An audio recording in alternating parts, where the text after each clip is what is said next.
Desde os primórdios da existência, o ser humano passa por vivências que, por vezes, escapam à sua plena compreensão. As marcas deixadas por experiências adversas na infância transcendem a noção de um mero acontecimento isolado. Configuram-se como cicatrizes profundas, insidiosamente gravadas no âmago da psique, muitas vezes ocultas nas reentrâncias da mente. A perspectiva de Carl Jung nos convida a refletir sobre a persistência daquilo que é reprimido nos primeiros anos de vida. Segundo sua visão, essas experiências não se dissipam com o tempo, mas exercem uma influência silenciosa e constante sobre a conduta na vida adulta. Considere, por exemplo, uma criança criada em um ambiente onde a manifestação de sentimentos era interpretada como sinal de fragilidade. Ao alcançar a maturidade, essa pessoa poderá enfrentar desafios na esfera das relações afetivas, sem discernir que essa dificuldade tem suas raízes em um aprendizado precoce, anterior à sua consciência reflexiva.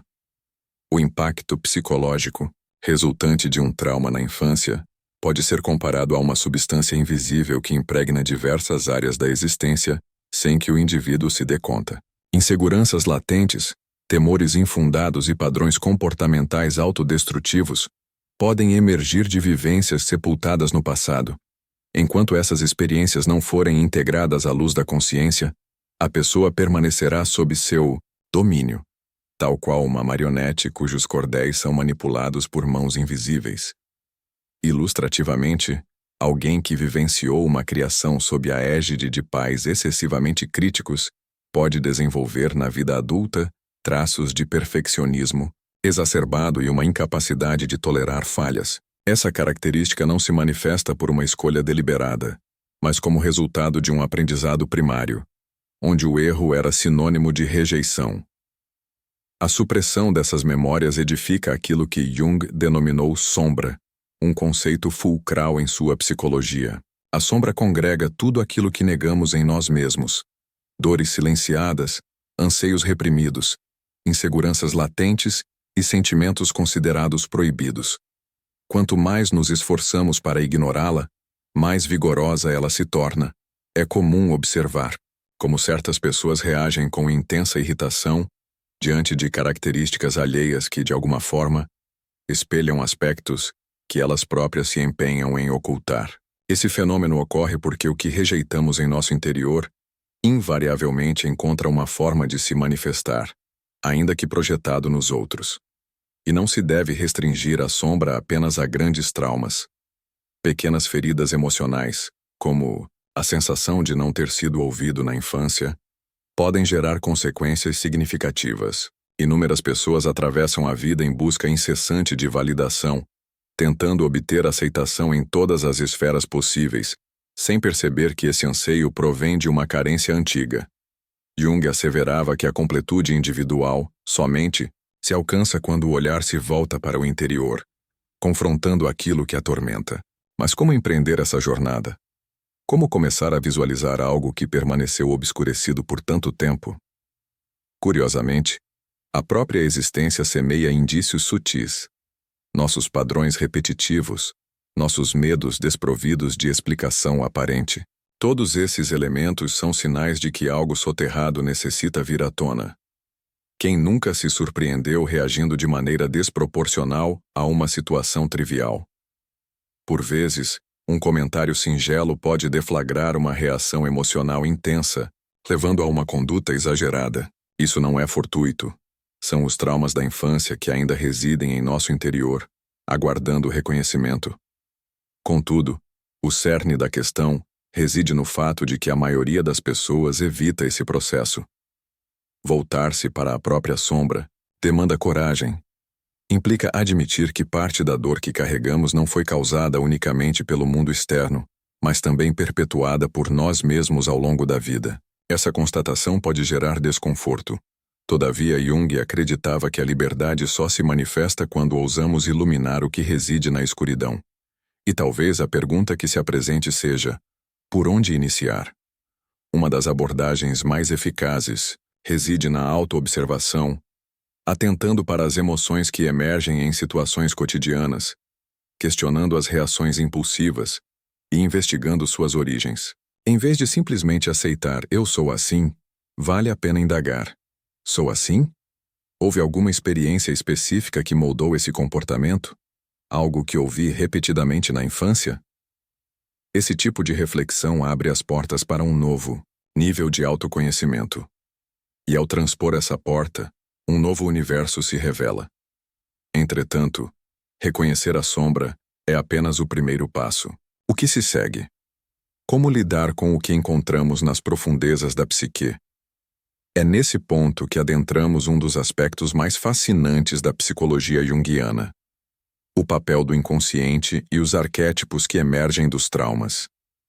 O inconsciente configura-se como uma dimensão invisível que governa grande parte de nossas decisões, emoções e comportamentos.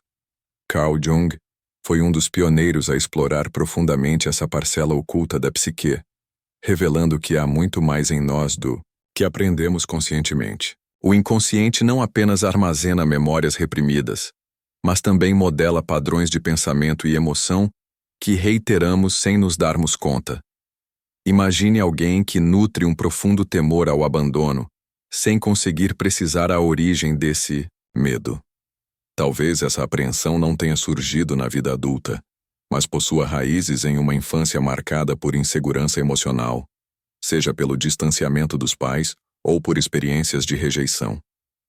No âmago desse inconsciente residem forças poderosas que Jung denominou arquétipos, padrões universais que influenciam nossa maneira de ser e de perceber o mundo.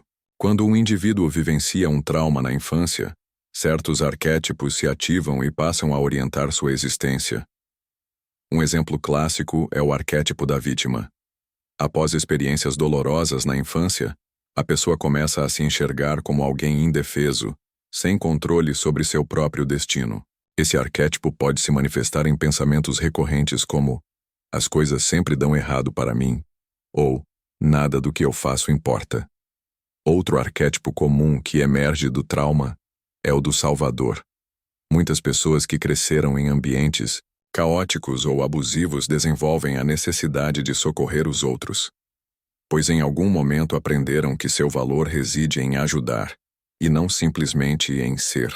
Assim estabelecem relações disfuncionais, assumem responsabilidades que não lhes pertencem e colocam as necessidades alheias invariavelmente acima das suas.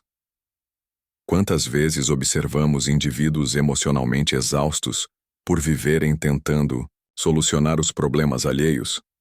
Mas como esses arquétipos se manifestam no cotidiano? Pense naquela pessoa que, sem perceber, sempre se envolve com parceiros emocionalmente inacessíveis, ou naquela que, inconscientemente, sabota seu desempenho profissional por receio do sucesso. Esses padrões não são aleatórios. Derivam de histórias que o inconsciente repete incessantemente, fundamentadas nas feridas da infância. E o mais intrigante é que, quanto mais ignoramos esses padrões, mais eles se reiteram, como se o inconsciente dissesse: "Ei, você ainda não resolveu isso, então vou apresentar essa situação novamente." O primeiro passo para romper esse ciclo é identificar qual arquétipo tem exercido domínio sobre sua vida. Será que você assumiu o papel da vítima, do salvador, do guerreiro exausto que jamais solicita auxílio? Cada um desses padrões possui uma raiz no inconsciente, e trazê-los à luz da consciência já representa um avanço significativo. Uma prática recomendada é observar quais situações despertam reações emocionais intensas. O que mais lhe causa irritação nos outros? Quais desafios se repetem em sua vida? Formular essas perguntas pode trazer revelações surpreendentes. E agora lhe pergunto: você já notou algum padrão se repetindo em sua vida sem uma explicação lógica? Isso já lhe aconteceu? A boa notícia é que os arquétipos não são entidades estáticas. Uma vez que nos tornamos conscientes deles, é possível transformá-los.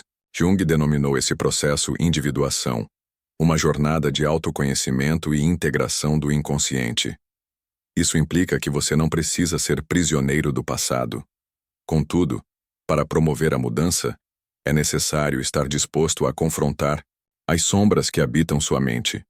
E é precisamente nesse ponto que emerge um dos conceitos mais fascinantes da psicologia junguiana: o menino interior. Dentro de cada adulto reside uma criança que jamais deixou de existir. Carl Jung concebia esse menino interior como uma parte essencial da psique, portadora tanto da alegria espontânea quanto das feridas mais profundas. Muitas das dificuldades emocionais vivenciadas na vida adulta emergem precisamente porque essa criança foi negligenciada, reprimida ou ferida em algum momento. Quando uma criança cresce em um ambiente onde não se sente amada, valorizada ou segura, essa experiência se grava no inconsciente e se manifesta de diversas formas na vida adulta, seja na dificuldade de confiar nos outros, no medo da rejeição ou na necessidade constante de validação. Mas como discernir se o seu menino interior está ferido? Existem alguns sinais claros: autocrítica excessiva, dificuldade em aceitar elogios, uma sensação constante de vazio ou a impressão de que você nunca é bom o suficiente. Esses sentimentos frequentemente emanam de mensagens internalizadas na infância, palavras proferidas por pais, professores ou outras figuras significativas que, inadvertidamente, moldaram uma visão distorcida de si mesmo. Uma criança que foi constantemente comparada aos outros pode crescer acreditando que precisa ser perfeita para ser amada. Uma que teve suas emoções invalidadas pode se tornar um adulto que não sabe reconhecer nem expressar seus próprios sentimentos. A boa notícia é que o menino interior não desaparece. Apenas se esconde aguardando ser ouvido. E para curá-lo, é necessário estabelecer um diálogo com essa parte esquecida. Isso pode ser feito de várias maneiras. Uma técnica simples, porém poderosa, é escrever uma carta para si mesmo quando criança. Pergunte o que ele sente falta, quais são seus medos e o que ele gostaria de ouvir. Pode parecer um exercício singelo, mas as pessoas se surpreendem com as emoções profundas que emergem. Outro exercício eficaz é rememorar atividades que traziam alegria na infância e resgatá-las na vida adulta. Dançar sem motivo, desenhar, brincar com um animal de estimação. Tudo isso pode ser uma forma de reconectar com essa parte vital da psique. Ademais, falar consigo mesmo com gentileza é um passo essencial. Frequentemente somos nossos piores críticos, repetindo internamente as mesmas palavras duras que ouvimos no passado. Se uma criança cai enquanto aprende a andar, ninguém a rotula de incompetente. Pelo contrário, a incentivam a tentar novamente. Então, por que não nos tratamos com a mesma paciência? A forma como dialogamos internamente pode fortalecer ou enfraquecer nosso menino interior. Outro ponto crucial é aprender a validar suas emoções. Se lhe ensinaram a reprimir o choro ou a ser forte o tempo todo, é possível que você tenha aprendido a ignorar seus próprios sentimentos. Mas as emoções não desaparecem. Elas se acumulam e se manifestam de outras formas, como ansiedade, irritabilidade ou até sintomas físicos. Criar o hábito de nomear o que você sente sem julgamento já é um grande passo para a cura. E em sintomas físicos, o trauma infantil não se limita à mente, ele também se inscreve no corpo. Muitos dos bloqueios emocionais que carregamos podem se manifestar como tensão muscular, problemas digestivos ou até dores crônicas. Mas como o corpo armazena essas memórias e, mais importante, como podemos liberá-las? Muitas pessoas acreditam que o trauma é algo exclusivamente psicológico. Mas Carl Jung e outros estudiosos da psique já apontavam que o corpo também é um grande depositário de nossas dores emocionais. O que não é processado pela mente se aloja nos músculos, na respiração e nos órgãos internos. É por isso que alguns carregam tensões inexplicáveis nos ombros, sentem opressão constante no peito ou enfrentam problemas digestivos crônicos sem uma causa aparente. O corpo fala, e muitas vezes está contando uma história que a mente se recusa a ouvir. A ciência moderna corroborou essa conexão entre trauma e corpo. Pesquisadores como Bessel van der Kolk, autor de O Corpo Guarda as Marcas, explicam que experiências traumáticas geram respostas fisiológicas que podem se tornar permanentes. O sistema nervoso, ao ser exposto a estresse repetitivo na infância, pode entrar em um estado de hiperalerta, onde o corpo reage constantemente como se estivesse sob ameaça, mesmo quando não há perigo real. Isso pode provocar ansiedade crônica, insônia e até dores musculares persistentes. Se você já se perguntou por que seu corpo está sempre tenso sem uma razão aparente, talvez a resposta resida em memórias que você ainda não conseguiu liberar. E aqui surge uma questão importante. Como liberar o corpo dessas marcas invisíveis? Uma das práticas mais eficazes é o movimento. Caminhar, dançar, praticar yoga ou até exercícios simples de alongamento podem ajudar a desbloquear tensões acumuladas ao longo dos anos. O que pode parecer um simples alongamento diário, na verdade, pode estar auxiliando na liberação de emoções presas desde a infância. Técnicas de respiração também são poderosas, pois ajudam a regular o sistema nervoso e a trazer a mente de volta ao presente. Outro enfoque interessante é a terapia somática, que trabalha diretamente com as memórias corporais.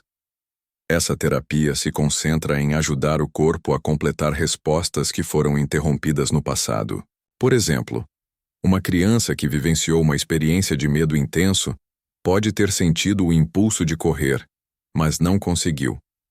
Esse impulso fica preso no corpo, gerando ansiedade e tensão anos depois. As terapias corporais permitem que essas respostas naturais finalmente se completem, trazendo alívio tanto emocional quanto físico. E agora lhe pergunto: você já sentiu que seu corpo carrega tensões que parecem não ter explicação? Às vezes, dores e incômodos podem estar ligados a emoções reprimidas. Você já se identificou com isso? Pequenas mudanças no dia a dia podem ajudar a reconectar corpo e mente. Praticar a respiração consciente por alguns minutos ao acordar, massagear as áreas do corpo que costumam ficar tensas, ou até parar um momento para notar como você está sentado, andando ou respirando, já são formas de começar esse processo. Se o corpo é um livro, cada dor ou incômodo é uma página que pode ser lida e compreendida. E ao ler essas páginas, começamos a ver padrões. Descobrimos que certas emoções e dores físicas estão ligadas a episódios específicos de nossa história. Esse entendimento é essencial para a individuação, o conceito central de Carl Jung, que nos ensina a transformar a dor em força. Mas como funciona esse processo? Como podemos integrar nossa sombra, nossos traumas e nos tornar versões mais completas de nós mesmos? Carl Jung asseverava que a individuação é o processo de nos tornarmos quem realmente somos, uma jornada de autodescoberta que exige coragem, pois nos obriga a olhar para dentro e confrontar tudo o que evitamos. É um processo que não ocorre da noite para o dia, mas ao longo de toda a vida. No entanto, poucas pessoas realmente se atrevem a percorrê-lo, pois é muito mais fácil projetar nossas sombras nos outros e culpar o mundo externo por nossos conflitos internos. Mas quem não enfrenta suas próprias feridas se torna prisioneiro delas. A individuação é, portanto, um ato de libertação. O primeiro passo nesse processo é a consciência. Jung afirmava que, até que você torne o inconsciente consciente, ele dirigirá sua vida e você o chamará de destino. Muitas pessoas acreditam que estão presas em certas circunstâncias, sem perceber que são seus próprios padrões inconscientes que criam essas situações repetitivas. Você já notou como algumas pessoas sempre terminam nos mesmos tipos de relações disfuncionais? Ou como outras parecem estar sempre à beira do fracasso, não importa o quanto tentem progredir? Isso não acontece por acaso. São repetições do inconsciente tentando trazer à tona algo que precisa ser resolvido. Mas como quebrar esses ciclos? Primeiro, é necessário reconhecer quais padrões estão governando sua vida. Faça um exercício. Pense em 3 dificuldades recorrentes que você enfrenta, seja nas relações, no trabalho ou na autoestima. Observe quais situações se repetem. Agora pergunte-se: quando na minha infância eu me senti assim pela primeira vez? Essa simples pergunta pode revelar muito sobre a origem dessas dificuldades. Se você sente que nunca é valorizado no trabalho, Pode ser que tenha crescido ouvindo que precisava se esforçar ao máximo para ser aceito. Se sempre tem medo de ser abandonado, talvez essa insegurança tenha surgido na infância, quando se sentiu deixado de lado por uma figura de apego.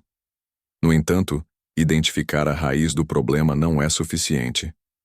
O próximo passo é a ressignificação. Muitas pessoas passam anos presas em uma narrativa de vítima, culpando os pais, a sociedade ou a sorte pela vida que têm. Mas isso não transforma a dor em força, apenas perpetua o sofrimento. Jung sugeria que a cura acontece quando conseguimos dar um novo significado ao nosso passado. Isso não significa negar a dor ou minimizar o que aconteceu, mas ver essas experiências como parte de nossa construção, e não como uma condenação. Para tornar isso mais concreto, pense na metáfora do ferreiro. Quando um metal bruto é colocado no fogo, ele se torna maleável, mas precisa ser moldado com golpes firmes até tomar sua forma final. O mesmo acontece com a psique humana.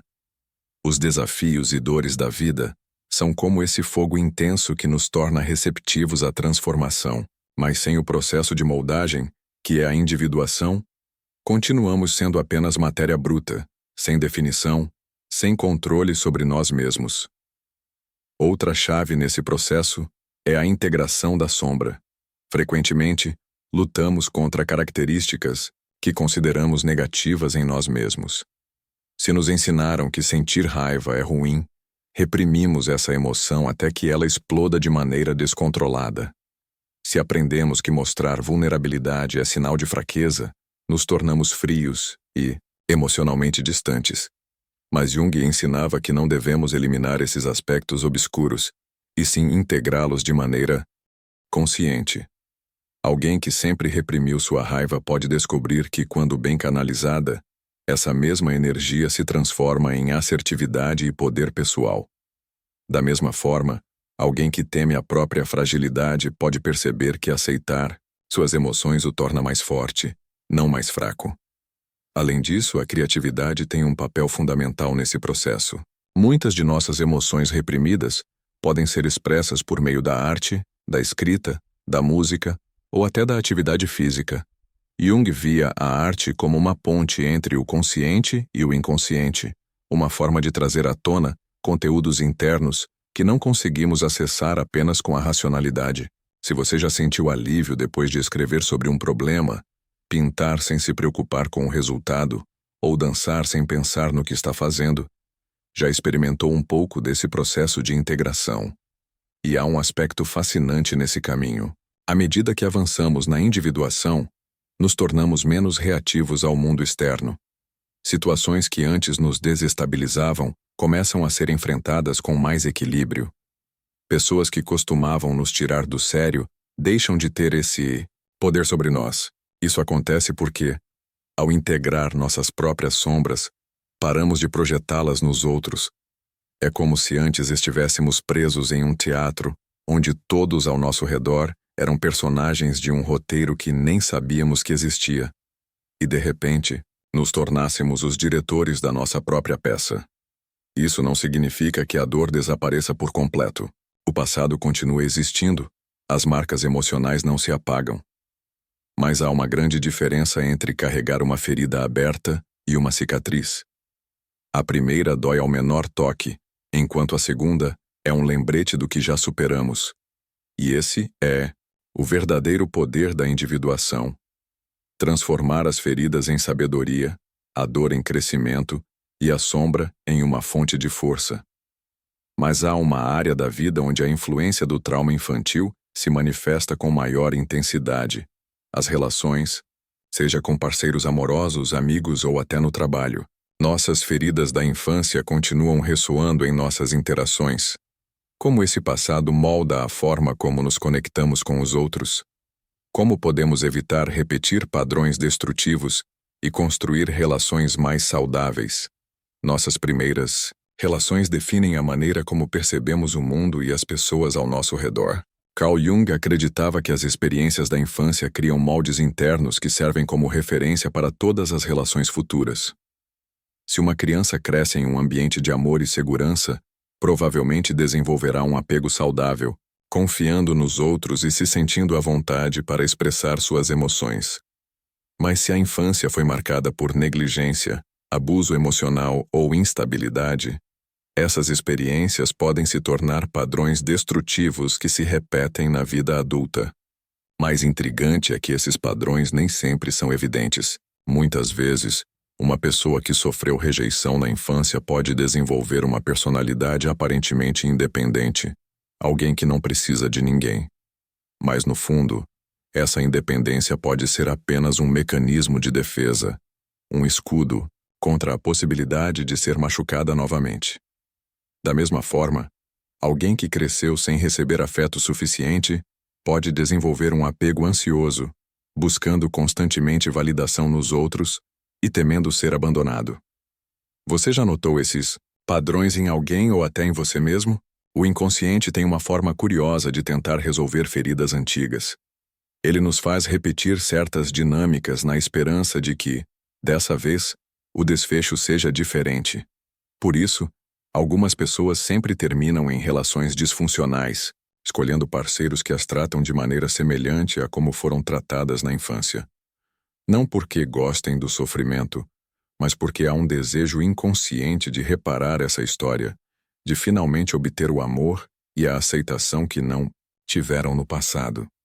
O problema é que essa busca raramente traz o resultado esperado.